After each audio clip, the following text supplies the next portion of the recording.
Philip, back in action, August the 16th against David Adeleye on the Moses Itauma versus Dillian White undercard. It's a fight on British shores, at least, that came as quite a surprise when it was announced. How was this presented to you by Queensbury Promotions? No, no, nothing special. I just got offered to fight him, and that's it. I accepted. It was good offer, and that's it. No, not a big deal. It's a good fight for me. Decent opponent, decent name, and hopefully I win that and continue with some biggest fights. Hmm.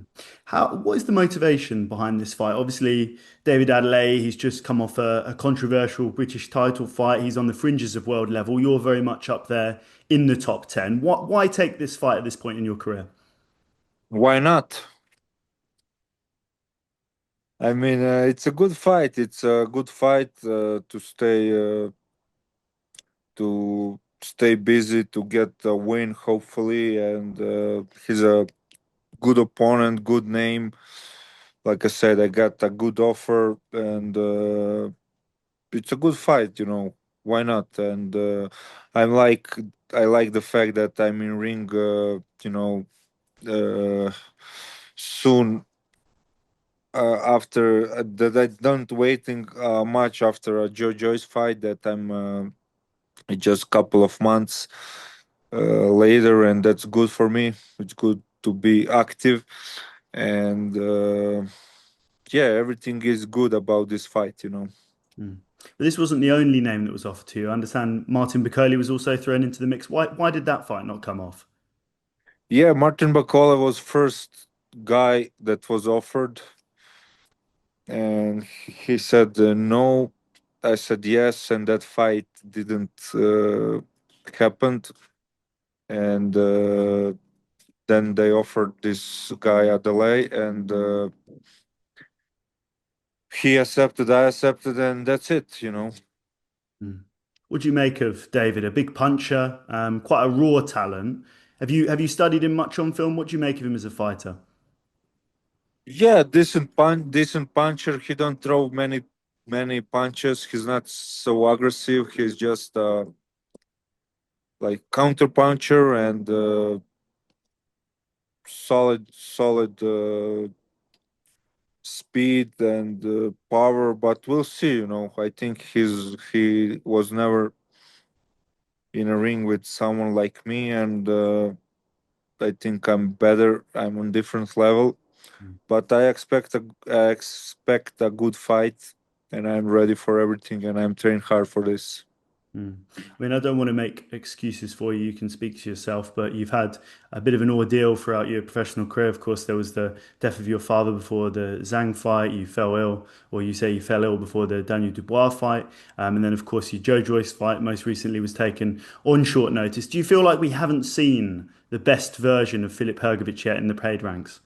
Yeah, I feel I had a lot of bad circumstances, like you said, before all of these fights, and I think I didn't do my best still, and I think I have more to show, to the world. Mm. Adelaide is sparring Joe Joyce for this fight. I don't know if you know that. I'm just wondering what your reaction is to him sparring your previous opponent. Not so smart because I beat George Joyce on a 3 week notice, so I don't know. And Joyce is different style than I am, so I don't know. I don't consider a great move, but sparring is sparring. You can't always have perfect sparring partners. You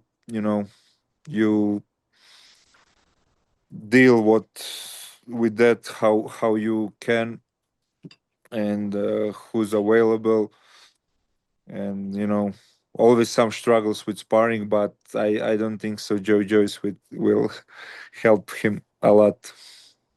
Can I ask who you're sparring for this camp? Are you aware of names? Are you at liberty to discuss that? Yeah, I have good sparring partners. I have good guys here, and they giving me a good runs. And I don't want to speak about names, Mhm. but it's good camp. Mm. Where do you feel a win takes you? You're obviously on the fringes of world title shots. I think ranked number 9 by the Ring magazine. You're right up there with the very best, aren't you, Philip? Yeah, I'm in top 10 almost everywhere, and hopefully with this win on August 16 and with good performance, I'm open for some big fight at the end of the year, and I Hmm. hope so. That's next, and hopefully world title shot, soon. Have there been discussions with Turkey? Has he told you a clear next step after this, or is it just a case of, No, big no, fights in the no. I pipeline? don't know what's going on after this. We'll see what happened on August 16, and then we'll plan for the Hmm. next fight. Another thing that I'm sure I don't think you've touched upon, you were mentioned, at least in reports, I don't know if this is strictly to you, you were mentioned as a potential replacement opponent for Jarrell Miller to fight Fabio Wardley in June. Why did that not come off if that is true? Yeah, I was offered that fight, and I said yes Hmm.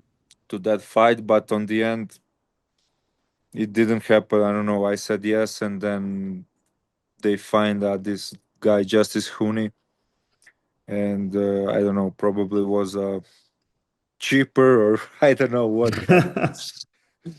but it just didn't happen. But I said yes. I was ready to start my training camp. But on the end, it didn't happen.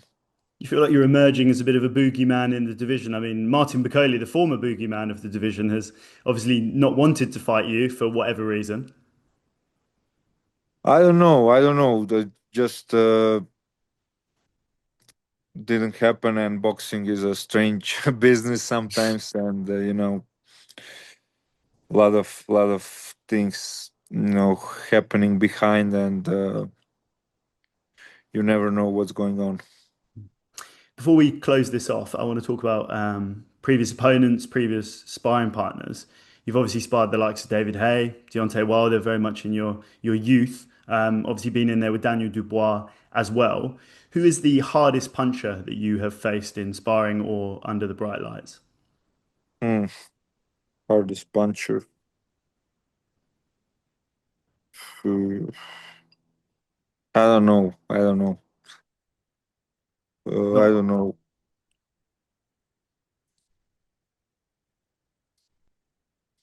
I don't know. I faced some guys in amateurs who were big punchers, and in WSB, and some guys who are not so famous, but they were big punchers. And for example, this guy, this Romanian guy, Mihail Nistor, he hmm. was big puncher, if you know about him. Yep. And he's not. I don't know what's going on with him. I didn't see him in a while. I don't know. Did he turn pro? I But think he he, was. I think he. I was just saying, Nistor, the man who stopped Anthony Joshua in the amateurs, Yeah, correct? yeah, yeah, Yeah. yeah. He was big puncher. For example, I always remember his power, and yeah, But I have really great chin, and big heart, and I'm not so. I don't feel so many power from anyone. I fought Zhang, who's considered like a big puncher, but I didn't felt his power.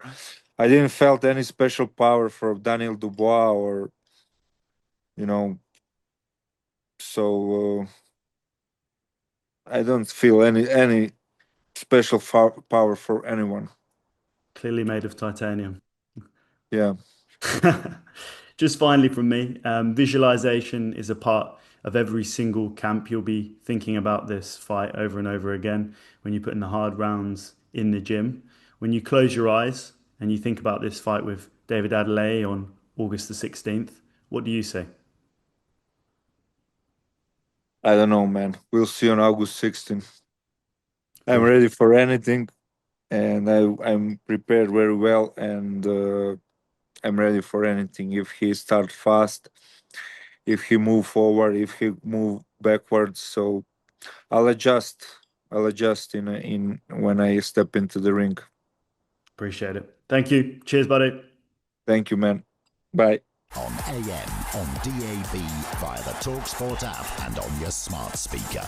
talkSPORT.